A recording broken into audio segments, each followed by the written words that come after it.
جعلی اسکیموں کے ذریعے فنڈز جو ہے ہڑپ کیے، اپنے عزیزوں کو نوکریاں دلوائیں.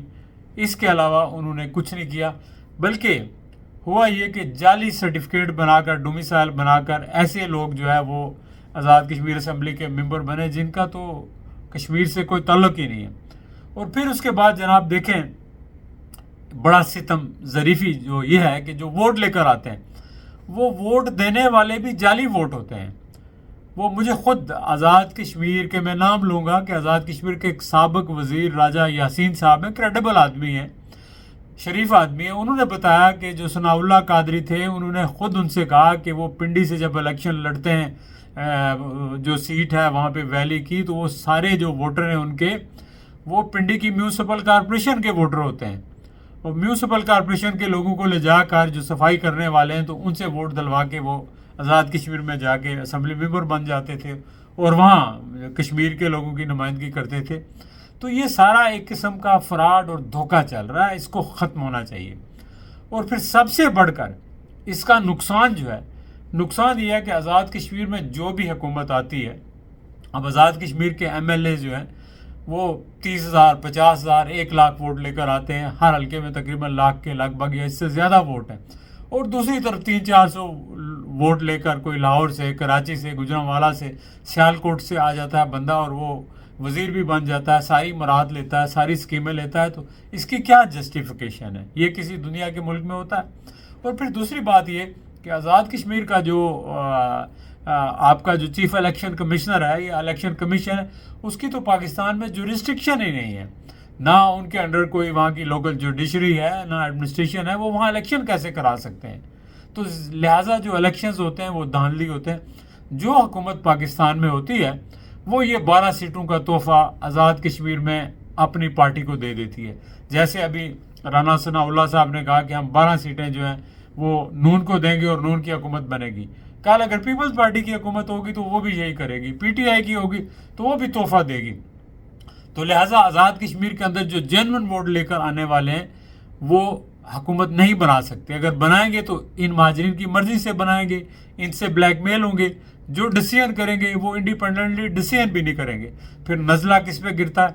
آزاد کشمیر کے سیاستدانوں پر گرتا ہے، چونکہ وہ پرفارمنس نہیں دے سکتے، وہ ڈیلیور نہیں کر سکتے، وہ آزاد فیصلے نہیں کر سکتے. اگر کوشش کریں گے تو ان کے خلاف تحریک عدم اعتماد آ جائے گی. یہ ان کو کوئی کال کرے گا، 1 گھنٹی بجے گی تو یہ سارے مہاجرین دوسری طرف ہو جائیں گے. تو آزاد کشمیر کا سارا سسٹم جو ہے وہ اس وقت کرپٹ ہوا ہے ان سیٹوں کی وجہ سے، جن کی کوئی جسٹیفیکیشن نہیں ہے. اور ان سیٹوں کو ہر صورت میں میرے خیال میں ختم ہونا چاہیے، ان کی کوئی جسٹیفیکیشن نہیں. ہاں اگر یہ بات آپ کہہ لیں جی کہ چونکہ اگر ان کی نمائندگی ختم کی گئی تو پھر وہ کل استصواب رائے ہوتا ہے، ریفرنڈم ہوتا ہے، تو پاکستان میں مہاجرین جو ہیں وہ آئسولیٹ ہو جائیں گے، وہ الگ ہو جائیں گے، وہ ووٹ نہیں دے سکیں گے. جناب جو کشمیر کے مہاجرین ہیں یا کشمیر سے تعلق رکھنے والے لوگ ہیں وہ صرف پاکستان میں نہیں ہیں، وہ انڈیا میں بھی ہیں، وہ سعودی عرب میں بھی ہیں، وہ انگلینڈ میں بھی ہیں، وہ امریکہ میں بھی ہیں، وہ کینیڈا میں بھی ہیں، وہ آسٹریلیا میں ہیں، وہ دنیا کے ہر ملک میں ہیں. تو کیا سارے محروم ہو جائیں گے؟ نہیں، ایسی بات نہیں ہے. یہ بالکل جو ہے نا بے ہدہ قسم کا جو ہے وہ ایک لاجک ہے.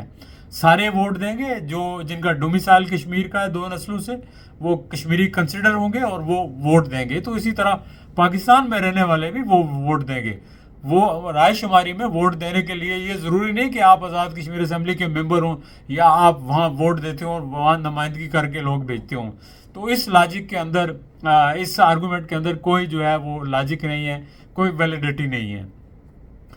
پھر اس کے بعد جناب اگلی بات جو ہے وہ میں آپ کو یہ بتانا چاہتا ہوں، ہاں نہایت ادب کے ساتھ، کہ یہ دونوں پوائنٹس تو کلیئر ہو گئے کہ نہ کشمیر کی تحریک کے حوالے سے ان سیٹوں کی کوئی اہمیت ہے، ضرورت ہے، اور نہ مہاجرین کے مسائل کے حوالے سے ان کی کوئی ضرورت ہے.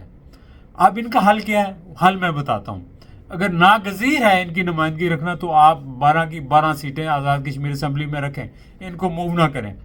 لیکن آپ کریں یہ کہ ان میں سے 7 سیٹیں جو ہیں وہ آپ دے دیں مقبوضہ کشمیر کے لیے. 3 آپ جموں کے لیے رکھیں، 3 ویلی کے لیے رکھیں، اور 1 آپ جو ہے وہ نادرن اس کے لیے آپ رکھیں لداخ کے لیے. 7 سیٹیں ہو گئی. تو باقی جو 5 ہیں وہ آپ 3 جموں والوں کو دے دیں، 2 ویلی والوں کو دے دیں جو پاکستان میں رہتے ہیں یا جو نئے مہاجرین آئیں. لیکن ان کا انتخاب نہیں ہونا چاہیے، چونکہ اس میں دھاندلی ہوتی ہے، اس میں جو متناسب نمائندگی کی بنیاد پر آئیں، آزاد کشمیر میں جو پارٹی اکثریت لے وہ اپنے ووٹوں کے حساب سے وہ ممبران بنا لے ان کو، یہی ایک بہترین طریقہ ہے۔ اور اس طرح آزاد کشمیر کی اسمبلی میں فزیکلی جو ہے وہ 7 سیٹیں کم ہو جائیں گی، لیکن 5 سیٹیں رہیں گی، 7 کم ہو جائیں گی۔ اب وہ 7 کیسے پر کی جا سکتی ہیں؟ وہ 7 ایسے پر کی جا سکتی ہیں کہ 5 سیٹیں آپ اوورسیز کشمیریز کو دیں، آپ ایک جو ہے وہ جو مشرق وسطیٰ کو دیں، 2 سیٹیں جو ہے یورپ اور انگلینڈ کو دیں، اور 2 نارتھ امریکہ، کینیڈا اور امریکہ کو دیں، چونکہ یہ لوگ کنٹریبیوٹ کرتے ہیں آپ کی اکانومی کے اندر، آپ کے سسٹم میں جا کے آپ کی ہیلپ کریں گے، اور پھر یہاں سے آپ کے ساتھ ان کے روابط رہیں گے، ان ٹچ رہیں گے، اور یہاں کشمیر کے حوالے سے کام کریں گے۔ لیکن یہ سیٹیں صلاحیت کی بنیاد پر لوگوں کو آپ دیں، جن کا کوئی کنٹریبیوشن ہو، جنہوں نے پہلے بھی کام کیا ہو، آئندہ بھی کرنے کی صلاحیت رکھتے ہوں۔ ان کو کسی فیورزم کی بنیاد پر یا رشتہ داری کی بنیاد پر یا پیسہ کے لین دین کی وجہ سے ان کو سیٹیں نہ دیں۔ اگر آپ ایسا کریں گے تو آزاد کشمیر کی اسمبلی زیادہ فعال، زیادہ مؤثر ہوگی، اور آزاد کشمیر کے لوگوں کے لیے زیادہ بہتر کام کر سکے گی۔ تو میں سمجھتا ہوں یہ کافی چیزیں ہو گئی ہیں جو آپ کو اس سے سمجھ آ جائے گی کہ ان سیٹوں کی اہمیت کیا ہے اور ان کا ہونا کیوں ضروری ہے۔ تو میں جوائنٹ عوامی ایکشن کمیٹی سے بھی یہ کہوں گا کہ ان سیٹوں کو کسی صورت میں بھی جاری نہیں رکھنا چاہیے۔ اگر ان کی انا کا مسئلہ ہے تو پھر یہ جو حل میں نے دیا یہی قابل عمل حل ہے۔ دوسرا، آزاد کشمیر کی جو ہائی کورٹ ہے، سپریم کورٹ ہے، یا چیف الیکشن کمیشن ہے، الیکشن کمشنر ہے، ان کی پاکستان کے اندر کوئی جورسڈکشن نہیں ہے، نہ وہ کر سکتے ہیں، تو لہٰذا وہاں پہ الیکشنز نہیں ہونا چاہیے، چونکہ ان کے اندر ان الیکشنز میں دھاندلی ہوتی ہے۔ اور پھر ایک اور چیز کہ اگر لیجسلیشن ہوتی ہے تو میں سمجھتا ہوں کہ آزاد کشمیر اور پاکستان کے الیکشنز بھی ایک وقت میں ہونے چاہیے، تاکہ وہاں جو ہے انفلوئنس نہ ہو، اور وہاں جو ہے حکومتیں، جو مرکز میں حکومت ہو، وہ انفلوئنس کر کے اپنی مرضی کی حکومت نہ لائے، بلکہ آزاد کشمیر کی نمائندہ حکومت آئے، جس میں لوگ اپنے نمائندے خود منتخب کریں اور وہی آ کے حکومت بنائیں۔ پاکستان کی کوئی پارٹی ان کو ڈکٹیٹ کر کے یہ نہ پک اور چوز کرے کہ یہ پرائم منسٹر ہوگا، اور وہ سارے لوگ جو ہے یہاں آ کے وہ مالش کرتے رہے ہیں اسلام آباد میں، لاہور میں، کراچی میں، کہ ہم نے وزیر اعظم بننا ہے، لہٰذا ہم ان کو خوش کرنے کے لیے ایڑیاں رگڑتے رہیں، تو وہ عوام کے نمائندے نہیں ہوں گے۔ وہ ان پارٹیوں کے نمائندے ہو سکتے ہیں، عوام کے نمائندے نہیں ہو سکتے۔